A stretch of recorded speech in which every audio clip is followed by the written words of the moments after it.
Agapayan, kaagapay mo sa paglagong spiritual.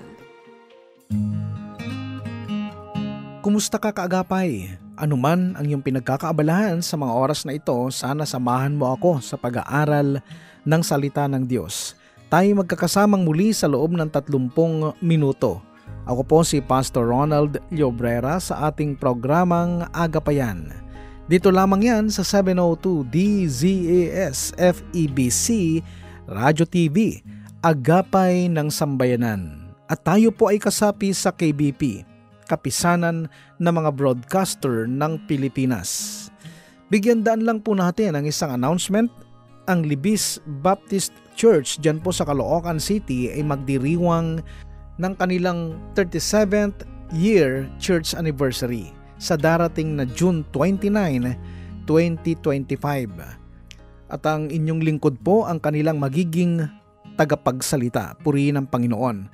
Ang Libis Baptist Church ay sa pangunguna ni Pastor Ariel Esguera.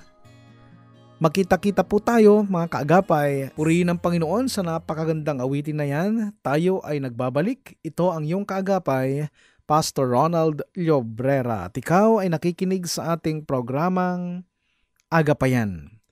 Kaagapay, isa na namang napakagandang paksa ang ating tatalakayin sa gabing ito. Ito ay may temang ang dakilang habilin. Narinig na ba ninyo ang kasabihang ito? A chain is not only as strong as its weakest link. Ang kadena ay kasilakas lamang ng pinakamahinang kawing nito.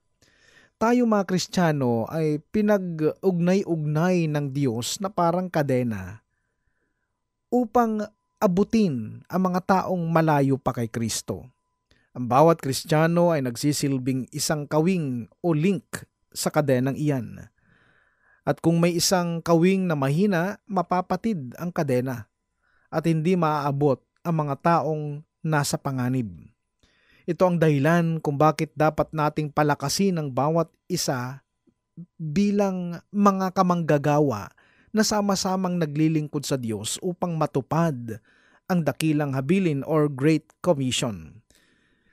Sa Romans chapter 15 ay makikita natin ang halimbawa ng Panginoong Hesus at ni Apostol Pablo kung paano natin dapat palakasin ang bawat isa upang tayo ay sama-samang makapaglingkod sa Panginoon ng mabisa at mabunga. Pag-aralan natin kaagapay ang halimbawa ni Kristo. Ano ang dapat maging damdamin natin at anong aksyon ang ating gagawin patungkol sa mga mahihinang kapatid? Yung mga kapuspa sa kaalaman at karanasan sa buhay Kristiyano. Romans chapter 15 verses 1 and 2. We who are strong ought to bear with the failings of the weak and not to please ourselves. Each of us should please our neighbors for their good, to build them up. Kadalasan sa karaniwang buhay, ano ang damdamin ng mga malakas tungkol sa mga mahihina? Halimbawa, sa larangan ng laro or sports. Sa basketball, halimbawa, kung ang kasama mo sa iyong team ay mahina, ano ang maaaring maging damdamin mo? Maaaring mainis ka sa mga mahihinang kasama mo sa team, lalo na kung siya ang naging dahilan ng inyong pagkatalo. O dili kaya'y makaramdam ka ng pagkainip. Iisipin mo, kay bagal-bagal mo namang matuto. Maaaring pagtatawanan mo na lang o tutuyain ang mahinang kasama mo. Pero hindi mo rin maiiwasan ang magalit. Kung lagi kayong talo dahil sa kahinaan at kabagalan ng iyong kasama, mauubos ang iyong pasensya at magagalit ka na. At sa huli, kung parang hindi bumubuti ang laro ng iyong kasama, pababayaan mo na lang siya. Ibabangko na lang at wag nang paglaruin o kaya'y tanggalin na sa team. Ang mga damdaming ganyan sa larangan ng sports ay makikita rin natin sa loob ng iglesia. Tayong mga Kristiyano ay katulad sa isang team at bawat isa sa atin ay may kanya-kanyang papel sa team na iyan. Tayo ay nakaharap sa labanan o paligsahan, mabigat at mahusay ang ating kalaban. Kailangan ang bawat miyembro ng ating team ay dapat maglaro ng mahusay. Pero kung may mga mahinang miyembro sa ating team, matutokso tayo magkaroon ng mga damdamin tulad ng sa sports, maiinis tayo. Maiinip tayo pagtatawanan natin ang mga mahihinang miyembro at sa huli, magagalit tayo at pababayaan na lang natin ang mahinang miyembrong ito. Pero hindi ganyan ang naging damdamin ni Kristo. Basahin natin ang Roma Kabanatang 15 sa mga talatang 3, 5 at 6. Sapagkat si Kristo man ay hindi nagbigay lugod sa kanyang sarili, kundi gaya ng nasusulat, ang mga pag-alipusta ng mga umaalipusta sa iyo ay nahulog sa akin. Sa mga talatang 5 at 6. Ngayon, ipagkaloob nawa ng Diyos ng pagtitiis at kaaliwan na kayo ay magkaisa ng pag-iisip sa isa't isa ayon kay Kristo Jesus, upang kayo na may isang pag-iisip sa pamamagitan ng isang bibig ay luwalhatiin ninyo ang Diyos at Ama ng ating Panginoong Hesukristo. Kaagapay, ano ang dapat maging damdamin natin sa isa't isa, lalo sa mga mahihina? Tanggapin natin ang bawat isa tulad ng pagtanggap ni Kristo sa atin. Sa halip na kainisan o kagalitan o pabayaan na ang mahinang kapatid, dapat tulungan natin siya upang siya'y maging malakas. Turuan natin siya, alalayan natin siya, palakasin ang loob niya. Romans chapter 15 verse 7, accept one another, then just as Christ accepted you, in order to bring praise to God. Kaagapay, huwag sanang magdaramdam ang sino man sa atin. Pero may personal na tanong ako para sa ating lahat. Sa ating kapulungan, mayroon bang miyembro na sa palagay ninyo ay napakabagal lumago sa kanyang pananampalataya? Mayroon bang miyembro na sa palagay ninyo ay tamad sa paglilingkod sa Panginoon? Dahil dito, kayo ba ay tinutokso ni Satanas na magkaroon ng damdaming pagkainis at pagkainip? Nagkakaroon ba kayo ng damdaming minamaliit ninyo ang kapatid na iyan? Kayo ba'y tinutokso ni Satanas na magalit at mag-isip na hayaan na lang ang kapatid na iyan at huwag nang isali sa gawain? Mga kaagapay, kung tayo man ay may ganyang mga damdamin, magsisi po tayo. Isipin natin, tayo ay tinanggap at minahal ni Kristo na walang pasubali. Christ loved us unconditionally. Tayo man ay hindi laging matapat, nagkukulang din naman tayo, nakakalimot din tayo. Dumarating din ang panahon na tinatamad tayo. Kapag dumating sa atin ang ganyang panahon ng pananamlay at panlalamig, naiinis ba o naiinip si Kristo sa atin? Tinutuya ba tayo ni Kristo? Nagagalit ba si Kristo at iniiwanan at pinababayaan ba niya tayo? Hindi. Sa halip, patuloy tayong tinatawagan at kinoconvict ng Holy Spirit. Patuloy tayong kinakatok hanggang tayo ay magsisi at manumbalik sa Panginoon. Yan ang dahilan kung bakit ibinigay sa atin ang pangako tulad ng 1 John chapter 1 verse 9. If we confess our sins, He is faithful and just and will forgive us our sins and purify us from all unrighteousness. Tayo ay pinatawad ni Kristo. Tayo ay tinanggap niya. At kung paanong tayong ay pinatawad at tinanggap ng Panginoon, dapat ganyan din ang ating maging damdamin sa mahihinang miyembro ng ating kapulungan.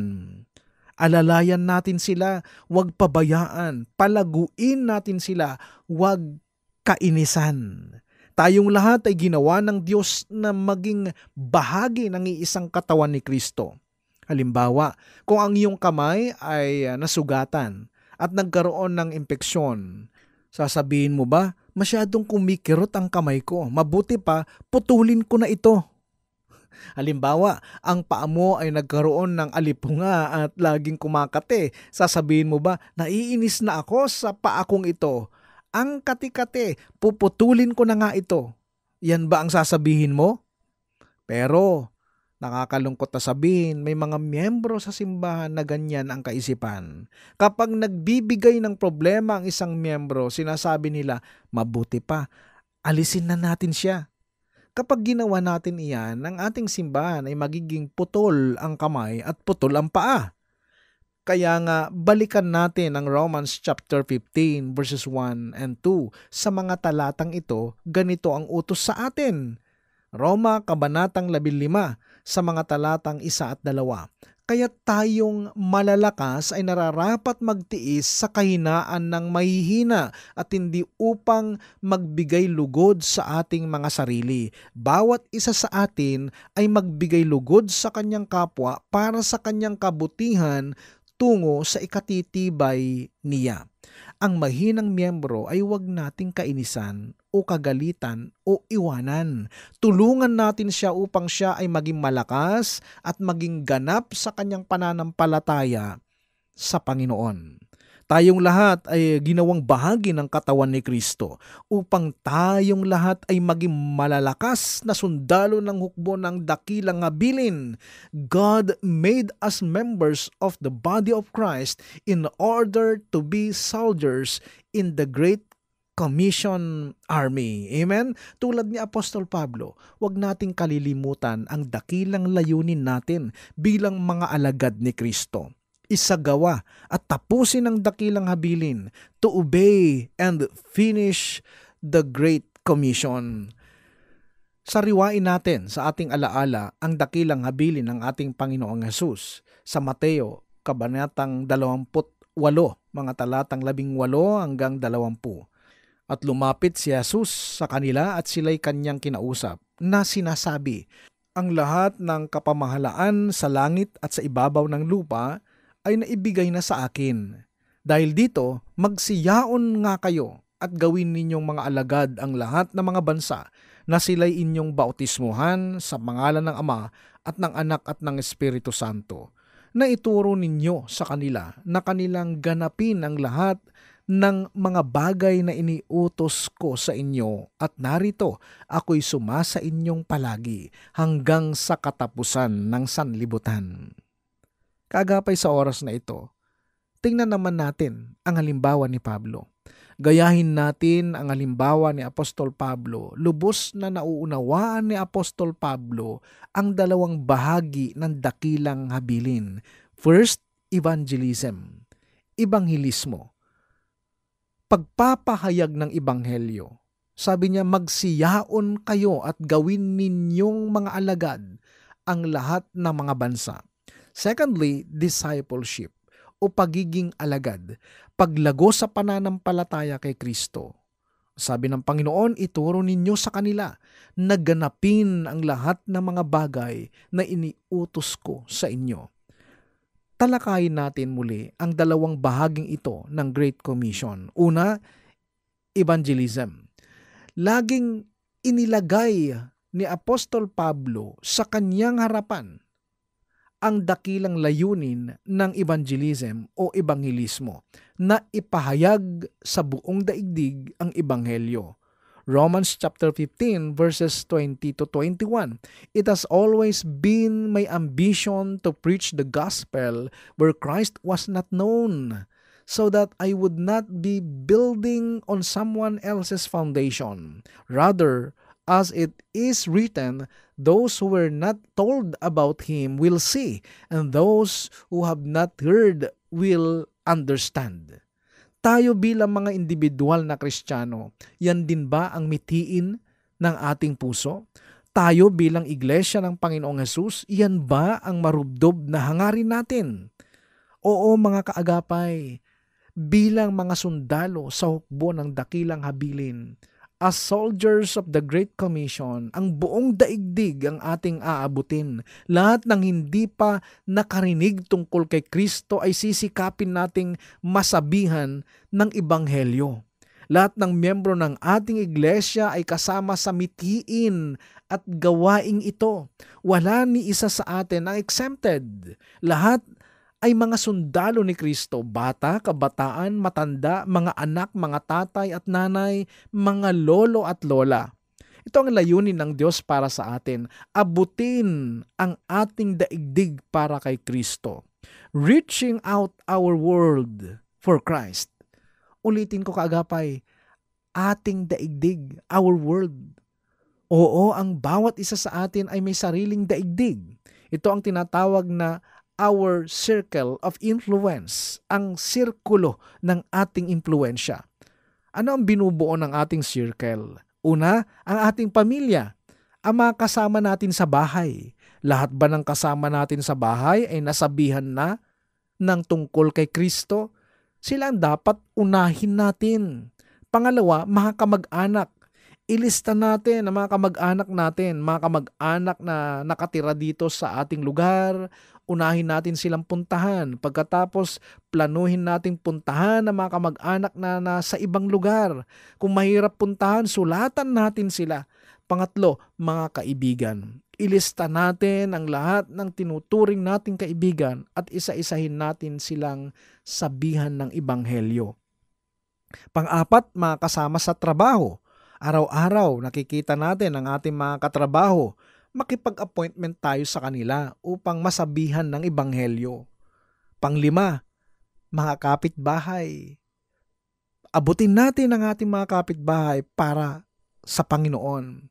Pang-anim, ang bawat taong dadalhin ng Diyos sa atin. Halimbawa, nasa estasyon ka ng bus, naghihintay ka, may katabi kang tao na naghihintay din. Ang taong iyan ay bahagi ng iyong daigdig. Sikapin mo na masabihan siya ng Ebanghelyo. Pero kailangan nating iplano at paggandaan ang pag-abot sa ating daigdig. Dapat nating gawin ang mga hakbang na ito.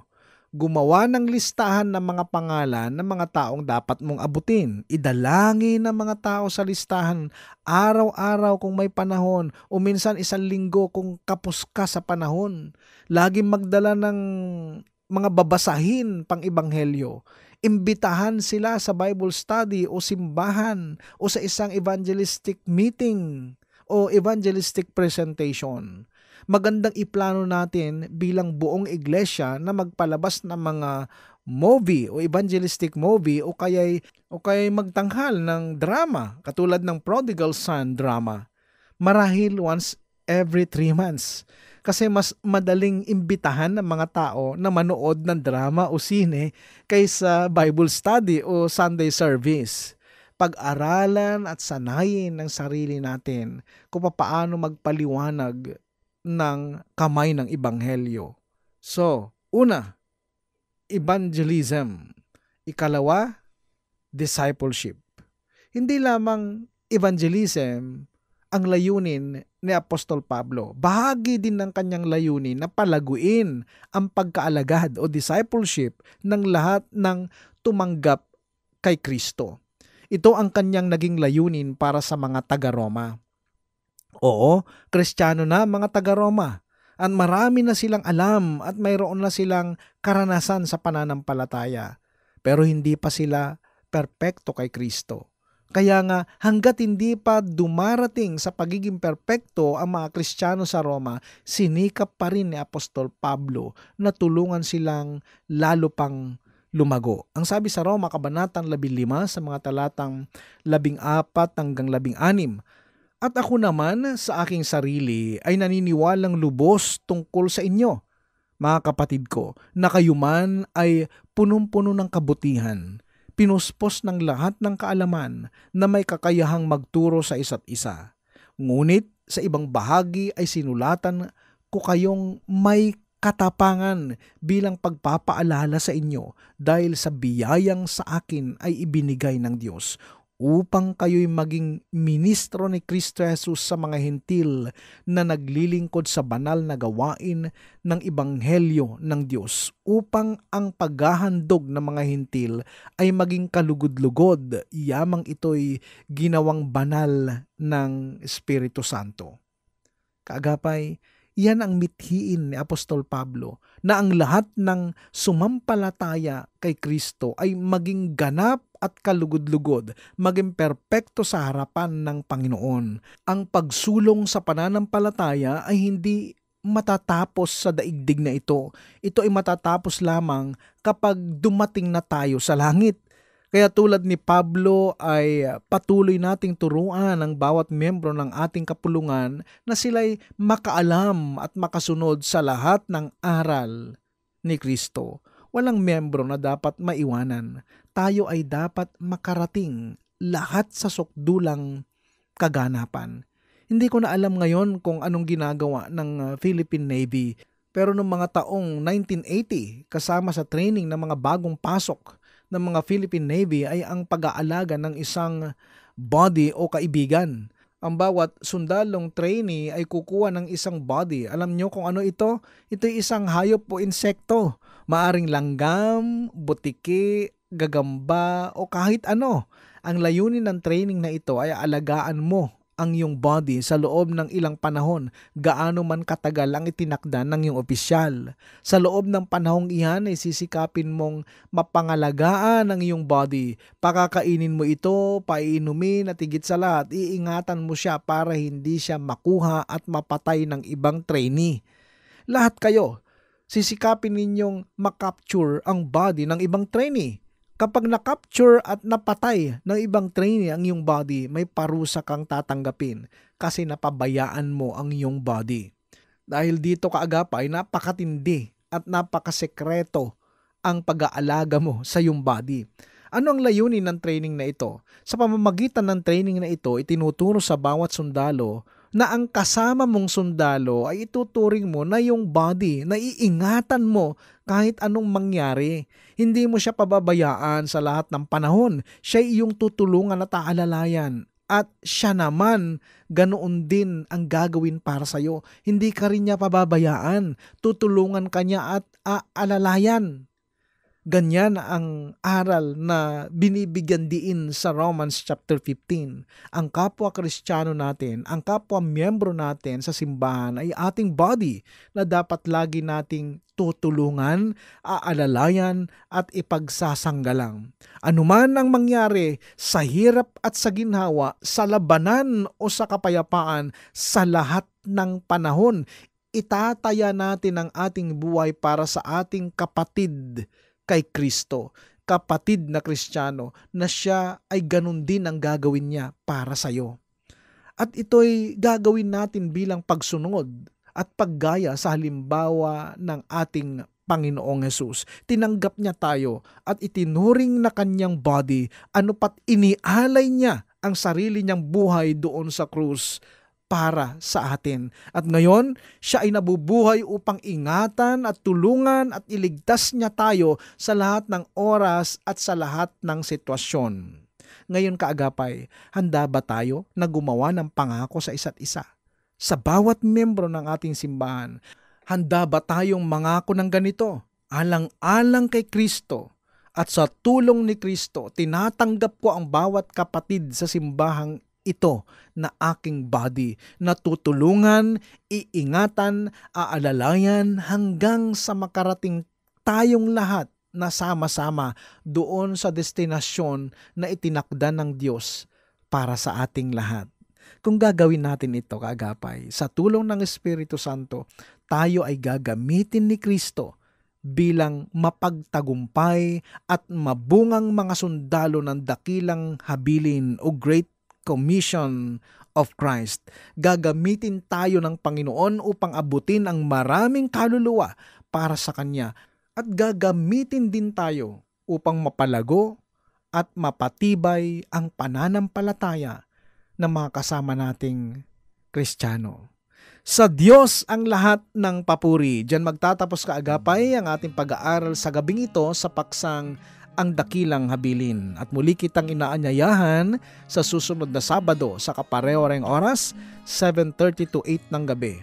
Kaagapay, kung mayroon kang katanungan or any concern with regards to our topic, maaari ka magpadala ng iyong mensahe sa 702 DZES FEBC Facebook page or mag-text ka sa cellphone number 0999-223-5668. Ako po ay pansamantala nagpapaalam, Pastor Ronald Llobrera po sa programang Agapayan. Pagpalain ka ng Panginoong Hesus. Agapayan, kaagapay mo sa paglagong spiritual.